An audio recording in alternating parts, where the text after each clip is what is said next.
Did you know that DevOps can accomplish tasks in minutes, which used to take hours or even days of work?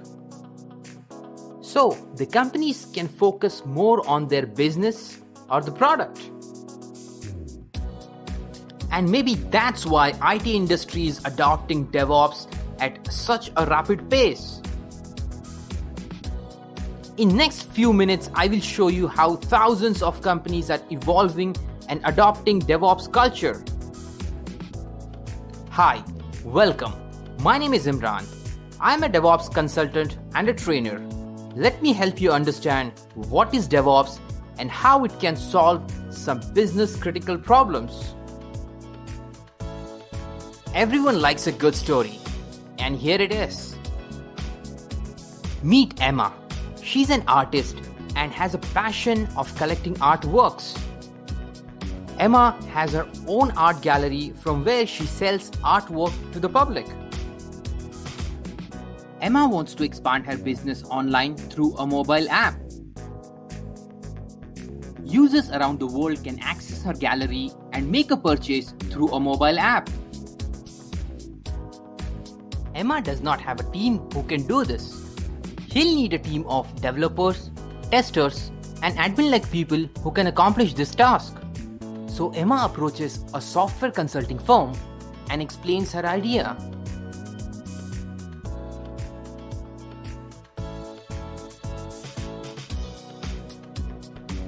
Reggie, the director of Dev and Ops team, explains her the process of development, delivery, and service of the software. Avi is the project manager of software development team. Avi explains the software development process to Emma. Freddie, head of the operations, explains Emma how the mobile app will be hosted on the cloud server. So Emma decides to sign the deal after meeting all these experts. Emma is curious by nature and she wants to understand the software development process. So, here we go.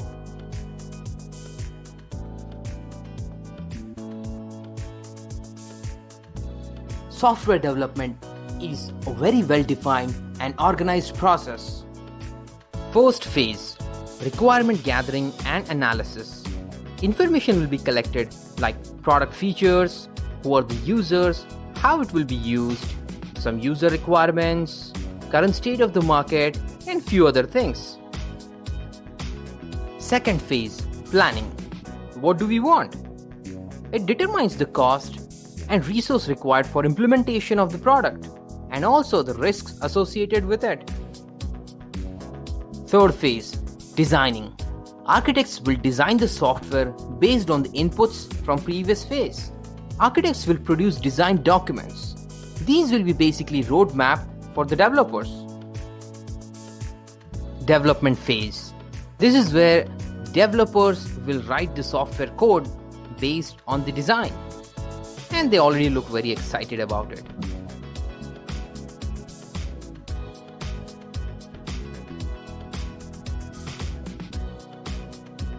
Software testing. In this phase, the software will be tested by software testers for any defects. Software will be promoted to production only after fixing all the issues. Deployment. At this stage, software is deployed to the production environment so users can start using the product. It's the responsibility of system admin and the entire operations team to make sure software is up and running all the time. Final phase, maintenance. It is a balance between regular changes and uptime.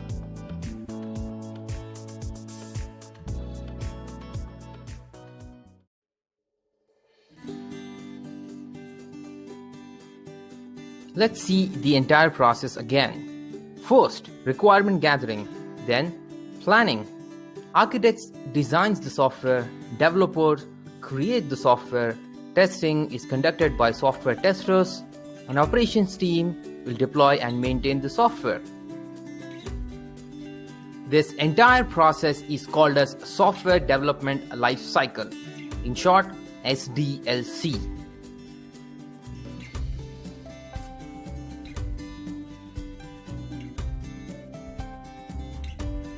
There are different models in SDLC. We have waterfall model,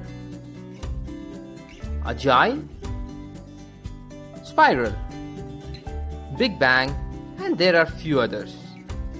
You can understand these models as path or roadways to reach the same destination, as you would choose a roadway based on different factors like cost, risk, and time taken to reach your destination.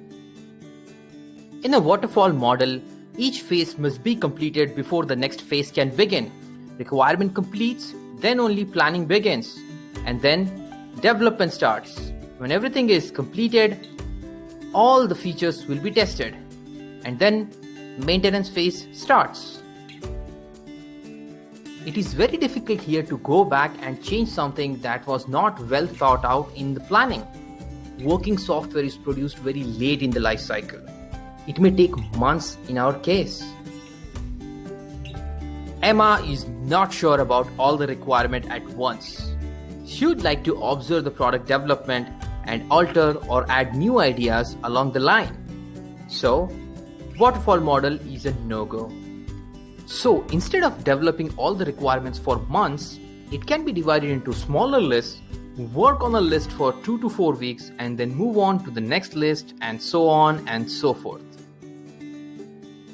This life cycle is called as agile. Each iteration could be 2 to 4 weeks.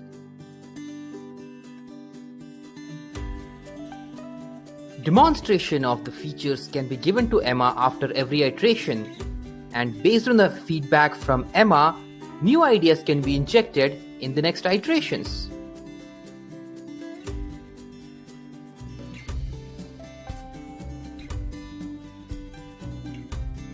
So the development gets started with Agile SDLC. Developers has started coding after all the planning. Avi has instructed Freddy from the operations team to deploy the code on the servers, so it can be further tested by the software testers. The operations team started deploying the code to the server as per the instructions. But at times, testers are not able to access the servers, or even their test cases are failing. Avi has informed Freddy about the failed deployment. Freddy is confused as everything was done as per the instructions and servers looks healthy. Agile SDLC puts extra stress on the ops team. There will be regular code changes. These changes needs to be deployed on the servers so testers can conduct their testings. And this happens several times in a single iteration. Like that, you have several iterations to go. Ops team is tired with regular deployment requests. There are no clear instructions, which causes deployment failures. Ops team is also occupied with production support. They need to maintain system uptime all the time. In between these failures and fixes, Avi has passed the deadline of demonstration. Emma is waiting for a long time to see the first glimpse of her mobile app. Somehow, the team convinces Emma and explains her about the delay. Avi is not happy with the ops team. He reaches out to Freddy to tell him that this cannot be repeating.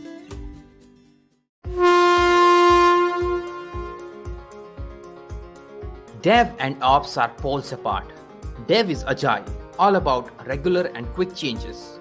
Ops is ITIL driven, provides stable environment for the product. There is a big wall of confusion in between these two parties.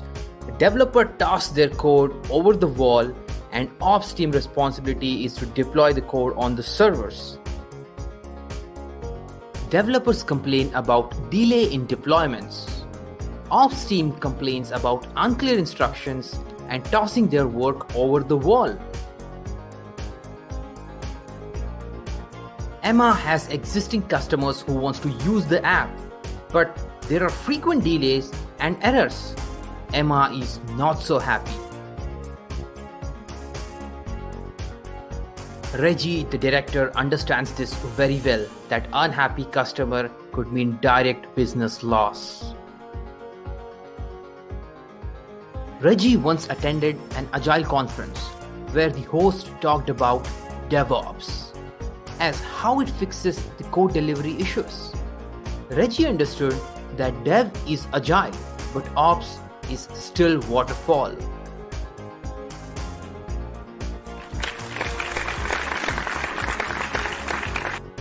So Reggie decides to bring in a DevOps consultant who can fix the code delivery issue and skyrocket the business. He explains everyone that he does not have a magic wand. Everyone has to work collaboratively, communicate effectively, and integrate the entire code delivery process. He explains and trains dev team on ops concepts so they can communicate with ops team more effectively. He also trains ops team on agile concepts so ops can collaborate with dev team. And the most important factor, automation training and instruction to every team across the board. Automation of each and every task in code delivery process like code build, code testing, software testing, infra changes, deployments, and everything that comes along the way. Wall of confusion is brought down like the Berlin Wall, and they decide to work together and together and together. Okay, he seems very happy to work together. Everyone collaborates like the Avengers, the sharp, the smart, and the intelligent. Except our superheroes are the developers, testers, builder release team, the sysadmins, DB admins, and everyone across the board. So the dev and ops start working together. Each and every task is automated in the delivery process by every team, so the whole process can be integrated together. So finally, they automated and integrated the delivery process. Good job everyone on board, really good job.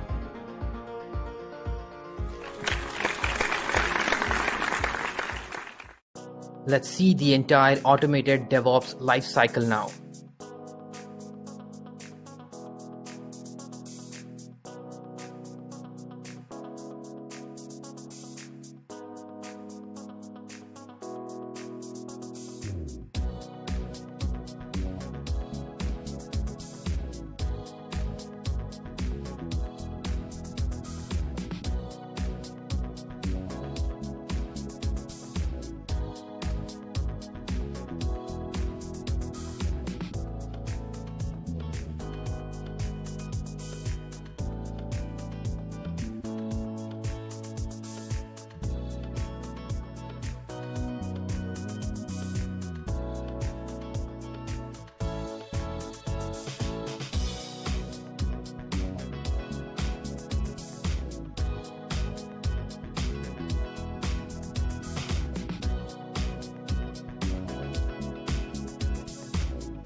A completely automated DevOps life cycle.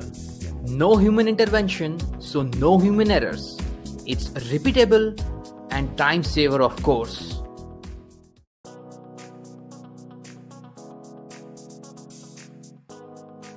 Emma's any request now can be delivered very quickly because everything is automated. Emma is happy to see her happy customers. Finally, an idea has become a full-fledged business.